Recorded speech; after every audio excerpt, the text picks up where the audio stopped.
श्री शिवाय नमस्तुभ्यम all of you. Welcome our YouTube channel K R Sahu class.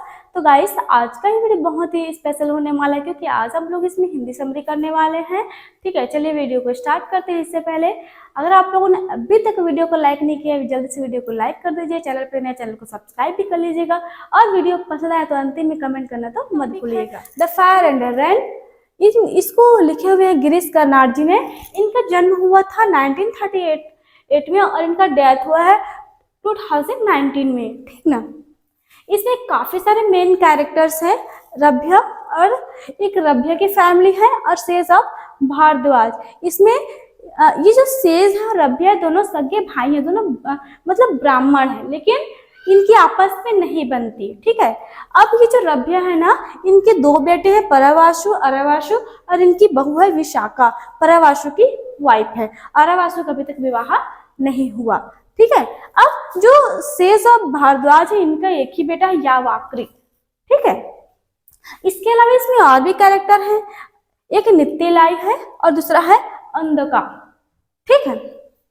चलिए अब इसका स्टोरी स्टार्ट करने से पहले एक छोटी सी जानकारी है कि ये जो यावाक्री है ना, 10 वर्ष के लिए वो तपस्या करने के लिए चला जाता है ताकि इंद्र भगवान है ना, गॉड इंद्र, उनके वो तपस्या करते ताकि इंद्र जो है खुश हो जाए और इनकी जो इच्छा है उसको पूरी कर दे। ठीक है। ऐसे ही करता है। 10 साल तक तपस्या करके भगवान से वह वरदान लेकर के गांव लौटता है। अब इनके जब ये गांव में आता है ना, तो गांव वाले हैं वे आपस में यह निर्णय करते हैं कि लगभग 10 साल के अंदर में बहुत ही कम हमारे गांव में बारिश हुई है, जिसकी वजह से हमारी जो आर्थिक स्थिति बहुत खराब हो चुकी है। तो हमें क्यों न इंद्र भगवान के क्या करना चाहिए, आराधना करना चाहिए, यज्ञ हवन करना चाहिए, जिससे हम अगर वे खुश हो गए तो हमारे गांव में बारिश होने लगेगी पर्याप्त मात्रा में, और इससे जो हमारी फसल हमेशा अच्छी होगी और हमारी आर्थिक कंडीशन जो स्थिति है वो भी सुधर जाएगी। ये गांव वालों का निर्णय होता है। लेकिन उसके लिए ब्राह्मण चाहिए इस हवन यज्ञ को करने के लिए। तो ये सेज ऑफ भारद्वाज और रभ्य दो परिवार हैं, ब्राह्मण है। ठीक है।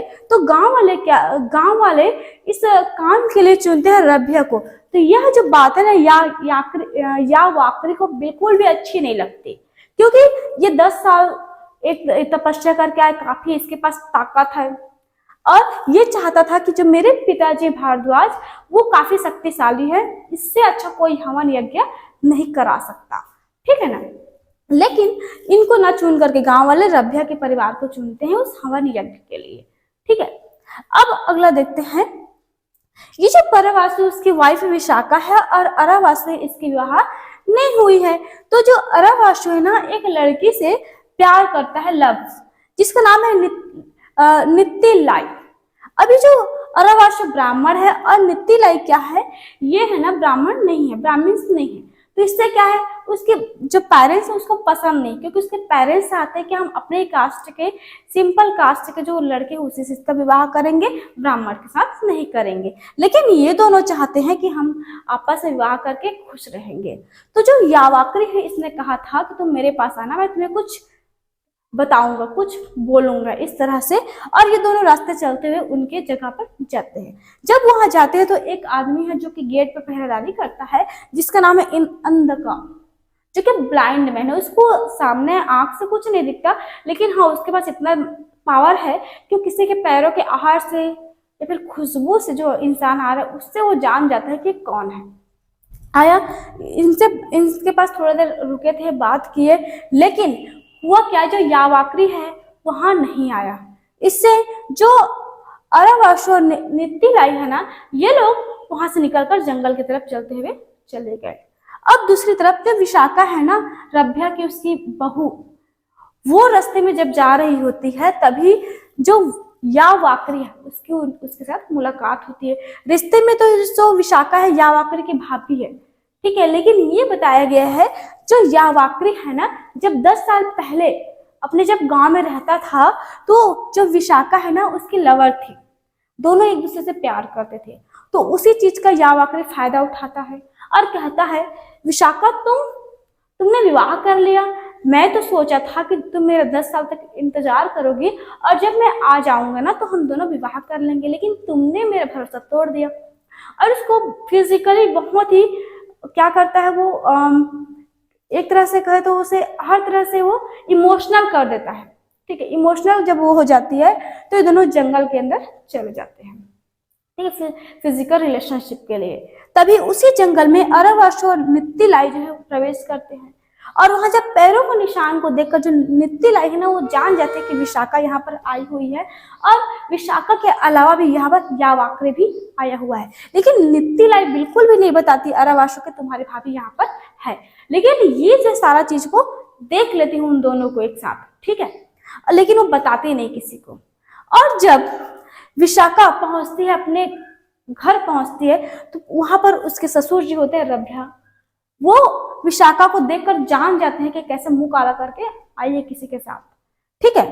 और जब उसको पता चल जाता है कि यह यावाक्री है जिसने बदला लेने के लिए, वो विशाखा से प्यार नहीं करता है बल्कि बदला लेने के लिए कि गांव वालों ने हमें पूजा करने के लिए छोड़ दिया, बल्कि इनके फैमिली को एक्सेप्ट कर लिया, मतलब इनको बुलाया, इसे बदला लेने के लिए उसने विशाखा का यूज किया, ठीक है। अब यह बात रभ्या को जब पता चलता है ना तो वो करता क्या है, एक ब्रह्म राक्षस है उसे अपने जादू के थ्रू बुलाता है और यावाक्री को मार देता है, मरवा देता है, ठीक ना।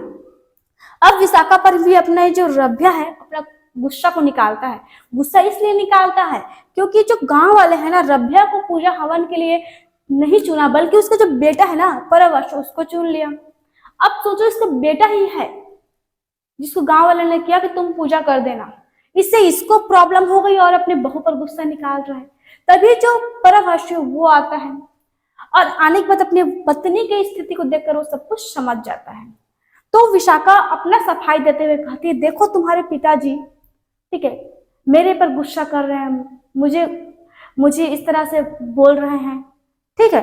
तो परवाशु करता क्या है, अपने बाण तीर को निकालता है और निशाना विशाखा की तरफ करता है, लेकिन विशाखा को तीर ना मार करके वो क्या करता है, अपना जो पिताजी रभ्या उसको मार देता है।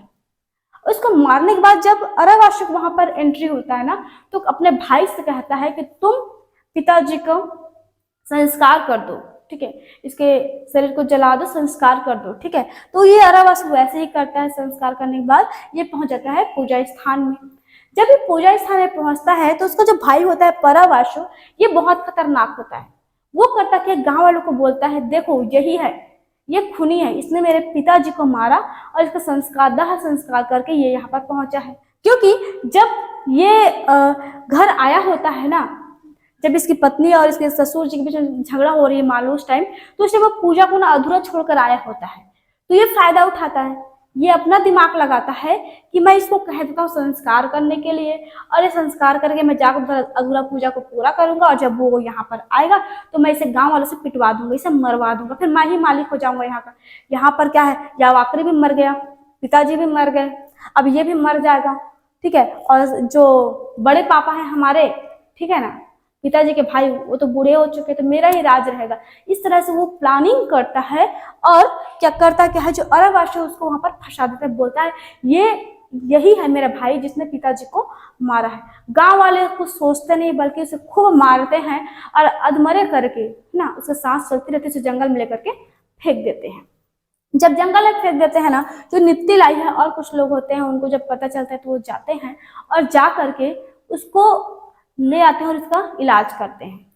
जब वो ठीक हो जाता है, जब वो गांव पहुंचता है तो अपनी सफाई देता है, वो बताता है किस तरह से उसके भाई ने उसको मारा, ठीक है, उसके पिताजी को मारा है और मुझे भी फंसाया। तभी गांव वाले सोचते हैं क्यों ना हम एक ड्रामा करें, एक प्ले करेंगे, नाटक, जिसमें 2 कैरेक्टर मेन होंगे, एक तो लॉर्ड इंद्र का और दूसरा वृत्र का। और इसके अंतिम में होता क्या है, जो अरवाशु है उसी को वृत्र का रोल दिया जाता है और इसी के साथ इस चैप्टर को क्लोज कर दिया जाता है। इसमें बताया गया है कि कैसे भाई भाई तो ठीक है, बाप और बेटा भी अपने ही खून एक साथ जो है एक दूसरे के दुश्मन हो जाते हैं, एक दूसरे को मार डालते हैं। यहाँ पर ब्राह्मण होने के साथ ही इन लोगों में कोई भी ब्राह्मण वाली कोई गुण नहीं है, ठीक है ना। और कैसे एक दूसरे का खून करके ये लोग अपने ही वंश का सर्वनाश कर देते हैं, जबकि इनको अच्छे कार्य के लिए गांव वाले पूजते थे, ठीक है। इन पर इतना भरोसा करते थे कि अगर ये यज्ञ हवन करेंगे, हवन यज्ञ करते हैं तो हमारे गांव में बारिश होगी, ये उनकी आस थी। लेकिन ऐसा तो कुछ हुआ नहीं, बल्कि इनकी जो परिवार वो पूरी तरह से तबाह हो गई। यावाकरे भी इतने साल तपस्या जो किया था उसने उसका सही प्रयोग नहीं किया और अंतिम में उसका भी सर्वनाश हो गया। तो गाइस इस वीडियो में बस इतना ही। अगर आप लोगों को वीडियो पसंद है तो मुझे जल्दी से कमेंट करके बताइए। मिलते हैं फिर नेक्स्ट वीडियो में।